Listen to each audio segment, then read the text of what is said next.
Assalamualaikum, selamat datang kembali di channel ini. Kali ini saya akan menjawab pertanyaan ini guys.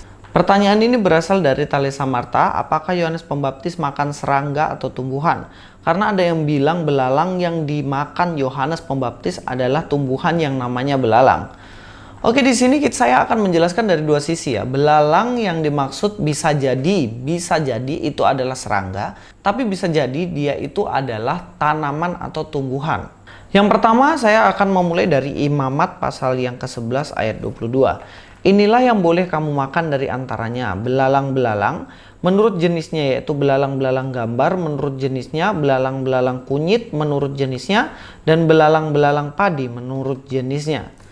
Kalau dari Imamat ini, kita pasti sudah berpikir bahwa belalang yang dimaksud adalah serangga, begitu ya. Dan apakah ini yang dimaksud mengenai Yohanes Pembaptis makan belalang?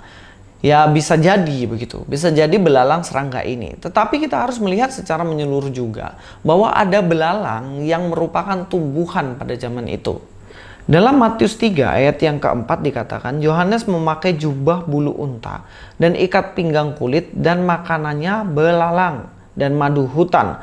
Dalam bahasa Yunaninya memakai kata akrides. Apa maksud dari akrides ini? Nah, akrides ini adalah semacam tumbuhan yang bernama belalang. Aduh, bagaimana ya tumbuhan bernama belalang?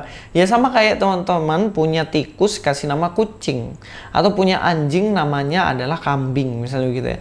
Nah, di sini tumbuhan itu bernama belalang. Saya akan mencoba menunjukkan bagaimana sih bentuknya. Kalau dari yang bisa saya cari ya, searching begitu, belalang itu berbentuk seperti ini, dan ini adalah tumbuhan yang bernama belalang.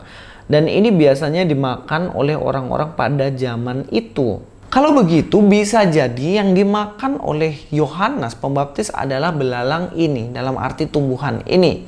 Dan dari kedua hal itu, misalnya belalang serangga atau belalang tumbuhan ini, kalau saya lebih setuju kepada belalang yang merupakan tumbuhan ini, yang kemudian buahnya bisa dimakan, yang katanya rasanya manis guys. Mudah-mudahan yang saya sampaikan ini bisa menjawab ya, dan mudah-mudahan kita semakin mengenal kebenaran dalam Alkitab.